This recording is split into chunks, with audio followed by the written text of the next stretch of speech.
Hello, and welcome to Virtual Investor Conferences. On behalf of OTC Markets, we are very pleased you've joined us for the Life Sciences Investor Forum. Our next presentation of the day is from BioCorRx. Please note you may submit questions for the presenter in the box to the left of the slides. You can also view a company's availability for one-on-one meetings by clicking Book a Meeting in the top toolbar. At this point, I am very pleased to welcome Lourdes Felix, Chief Executive Officer and Chief Financial Officer, and Jake Nichols, Consultant of BioCorRx, which trades on the OTCQB venture market under the symbol BICX. Welcome, Lourdes and Jake. Thank you. Good morning, everyone, and thank you for your time today.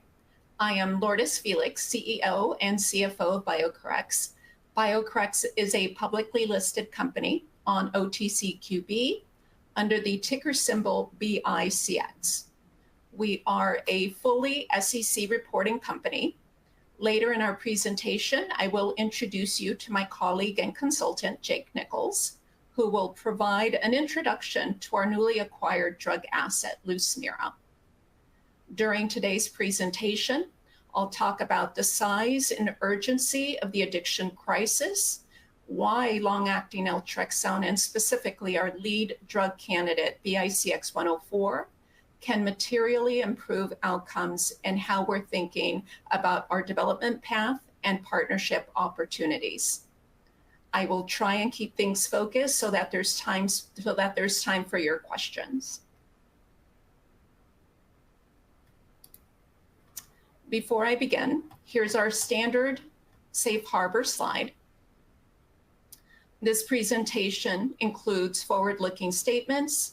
Actual results can differ materially due to financial, economic, regulatory, and other risks. We do not update these statements except as required by law. With that, I'd like to take the opportunity to talk about BioCorRx. This next slide is our key milestone and what we're building. BICX 104 is following a 505(b)(2) registration pathway with the potential for NDA filing in OUD, AUD, and MUD that is being projected within the next 2 years. BioCorRx Pharmaceuticals, our majority-owned subsidiary, will be seeking partnership opportunities for the BICX 104 programs. To better define the scope, we're focused on 3 major indications, which are AUD, alcohol use disorder, OUD, opioid use disorder, and MUD, methamphetamine use disorder. In terms of technology, BICX 104 is an implantable, long-lasting, fully absorbable naltrexone pellet in development for these disorders. The unmet need is very straightforward. There is no long-acting treatment greater than 30 days currently in the US market for patients suffering with OUD, AUD, or MUD. Our strategy is simple. If you can reliably cover the highest risk relapse window with a single sustained treatment, you can improve adherence, reduce non-compliance, and potentially improve outcomes. For BioCorRx, this comes with more than a decade of work in addiction treatment. For over a decade, BioCorRx has been developing a comprehensive approach to treatment programs for substance use and related disorders. Our approach has always been built around helping families, innovating with purpose, conquering challenges, and improving lives. We're a public company with operating experience in addiction-focused programs, and that experience is why we believe the market is always demanding improvements, especially around adherence and relapse prevention. This is currently the big picture that we're working in. We're still living through a global addiction crisis across alcohol, opioids, and stimulants. This slide shows the continuing and staggering effects of drug-involved overdose and the estimated US economic burden. These numbers are clear and represent an enormous burden on families, healthcare systems, employers, and governments. They highlight why better tools, especially tools that improve real-world adherence, matter.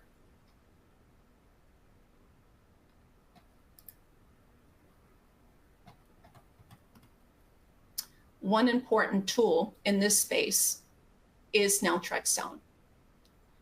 Naltrexone is a drug that has a long track record and is widely recognized. It's a medication in substance use disorder care that was FDA approved in 1984. It has a strong history of safety and efficacy. It's non-narcotic and non-addictive. It can be effective in harm reduction, and it helps reduce cravings for opioids and alcohol. And I believe that most importantly, there is no withdrawal symptoms when stopping its use.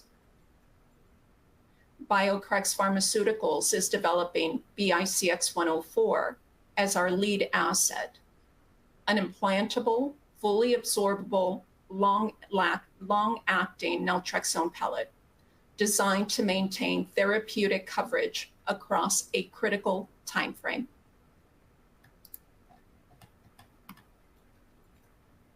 Early treatment is often where the system breaks down. The first 3 months of treatment for many individuals are a high-risk window for relapse. For alcohol use disorder, about 70% of patients relapse within 12 months. And the first 3 months are especially high risk. For OUD, up to 91% of patients relapse.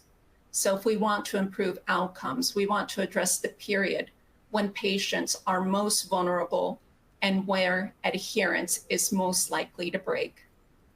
That's why BICX 104 is designed as a sustained 3-month treatment with the goal of reducing non-compliance and relapse risk by lowering the burden of repeated dosing decisions during the most fragile period.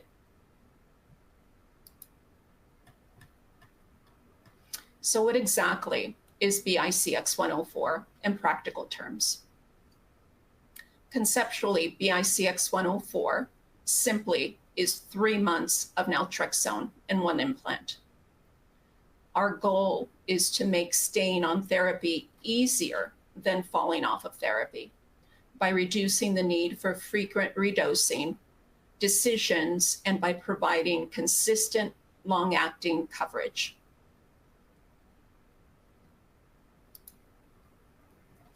This next slide shows where it sits in our pipeline. This slide summarizes our pipeline focus around BICX 104 and its targeted indications: OUD, AUD, and MUD, and it highlights our development work and IP progress. The key takeaway here is that we are advancing a lead clinically studied long-acting naltrexone implant program designed for the unmet need in these high-burden disorders.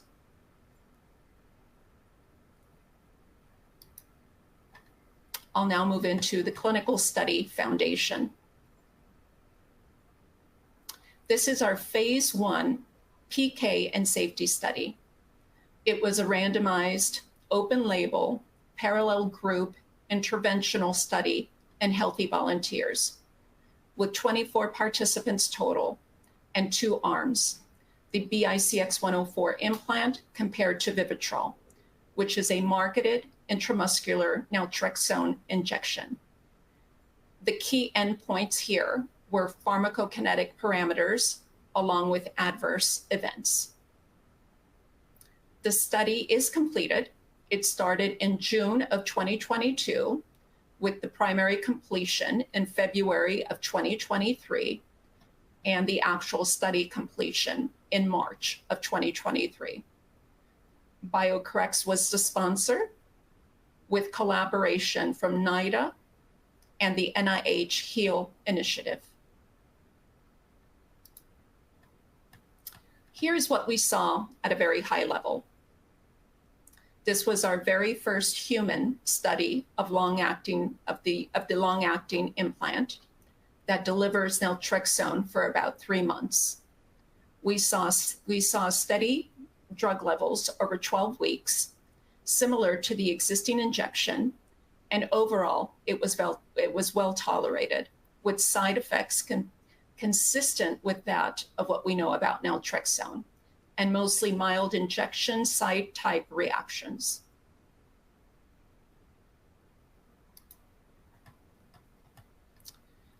So how do we take that foundation and move toward registration? We are evaluating target indications across OUD, AUD, and MUD. We are pursuing a 505(b)(2) regulatory approach that leverages prior naltrexone experience. The value proposition is very straightforward. A 3-month duration may support adherence compared to monthly options, with the goal of improving real-world persistence during the highest risk relapse window.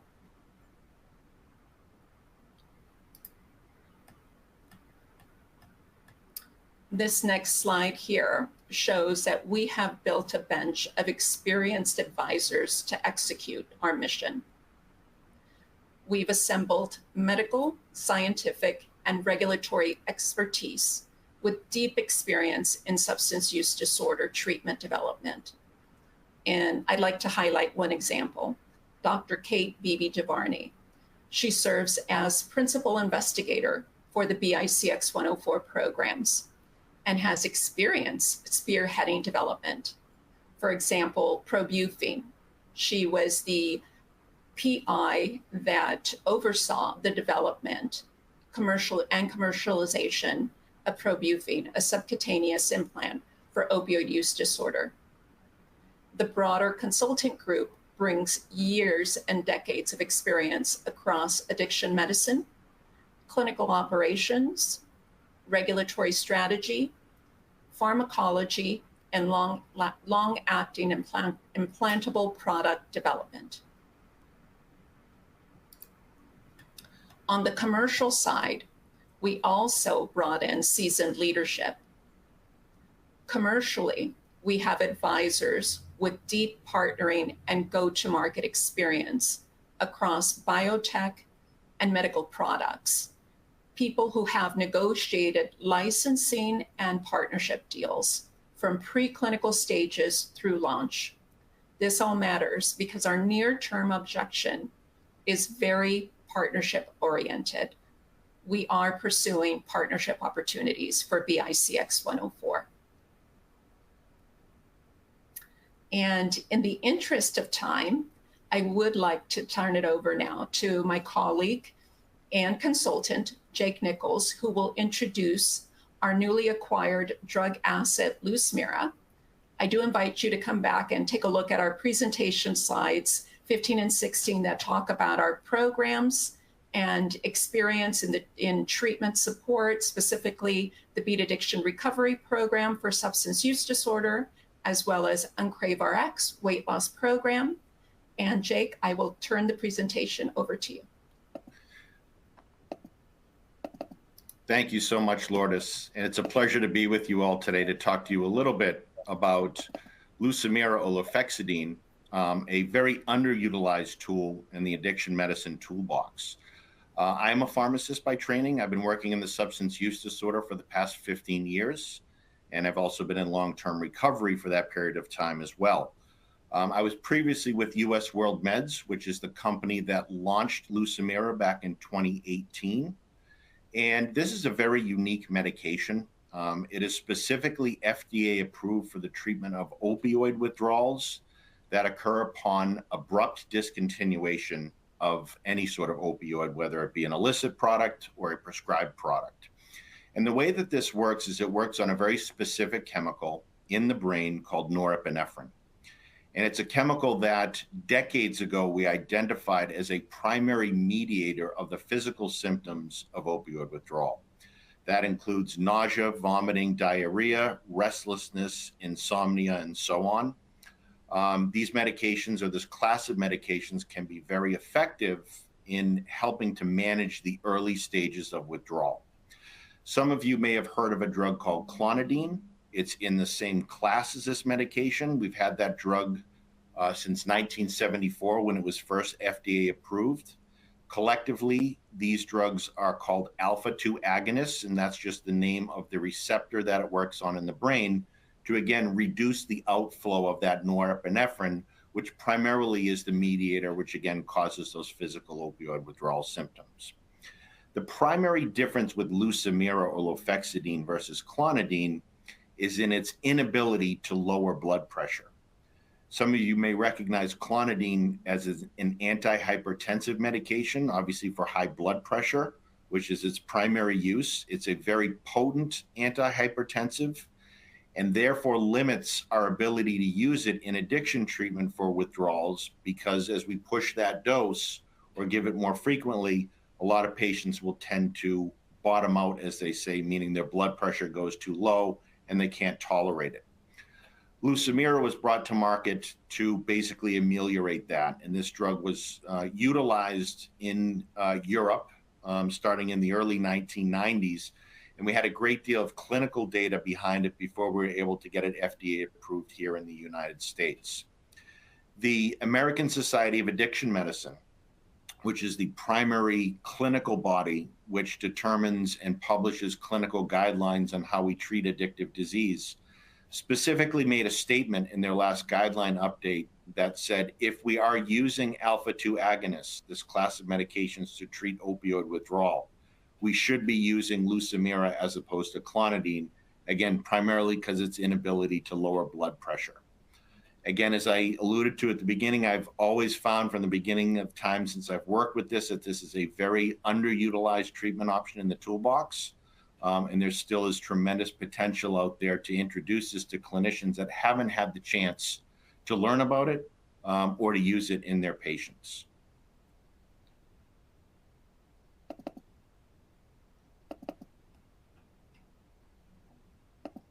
So with that, I think we'll pause and we have some time to take some questions.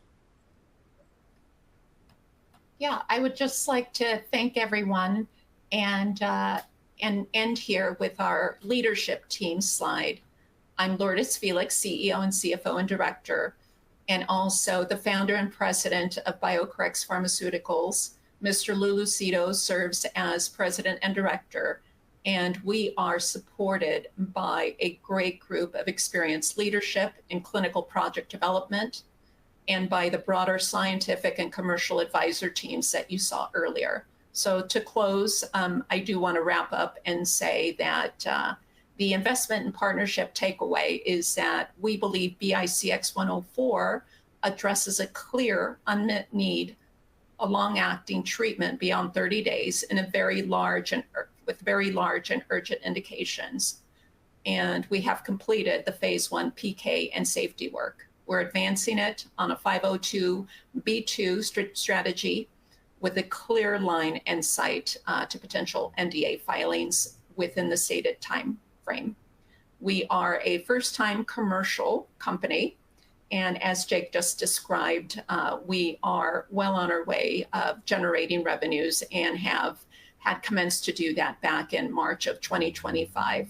Thank you all very much for your time this afternoon or this morning, depending on where you are in the US, and look forward to any questions that you have that we can answer for you.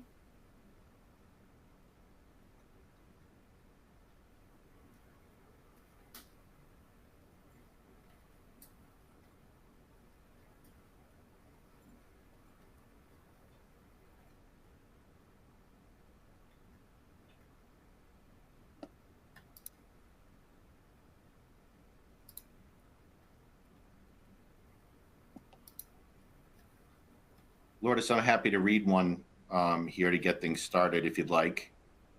Please go ahead, Jake. Who are the primary competitors for BICX 104, and what specific advantages does this 3-month duration provide over monthly Vivitrol injections beyond convenience?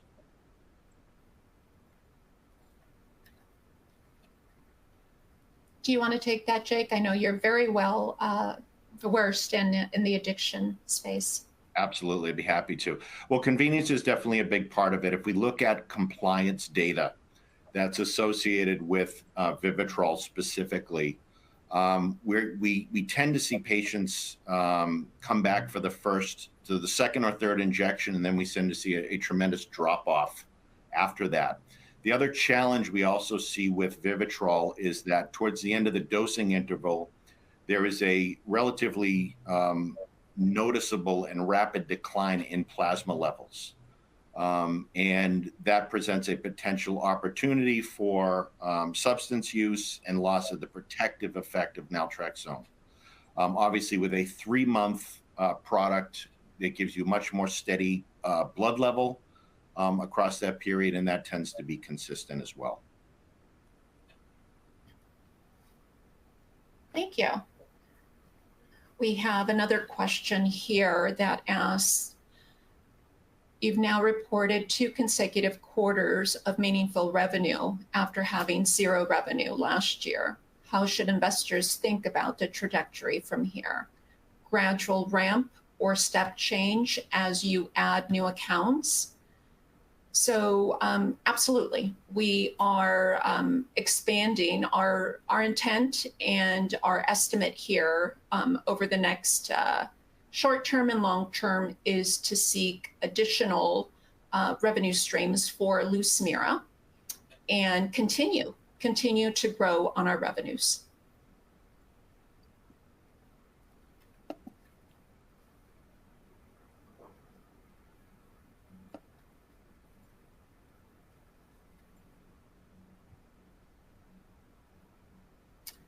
Here's another one. Who are the primary competitors for BICX 104? Jake, would you like to take that one? Yeah, certainly. There aren't many, and I apologize I didn't answer that earlier when we took this question, but there aren't many beyond Vivitrol, being the every 28-day injection. There has been an oral formulation of naltrexone that's been on the market for many decades now, which does have some use in addiction medicine, but clinicians do tend to prefer longer-acting formulations. But to my knowledge, there are no other longer-acting naltrexone products that are currently going through clinical trials or evaluation. I think the other thing that's important to note too with BICX 104 is that we're looking at a very unique one of the indications being methamphetamine use disorder, of which we currently do not have any FDA-approved treatment options. Thank you for that, Jake. Thank you. Sure. So one last question is asked, what manufacturing capabilities exist for implantable pellets? And have you qualified manufacturing partners for scale up? We do have a CDMO for our ongoing clinical studies. We will be looking for partnering with a commercial manufacturing firm, manufacturing companies as we get closer to NDA submission. And that was one of the primary reasons why I did mention that we are seeking partnership opportunities. And with that, we will wrap up today's presentation. Thank you all very much for your attendance and for listening in and for your interest in BioCorRx.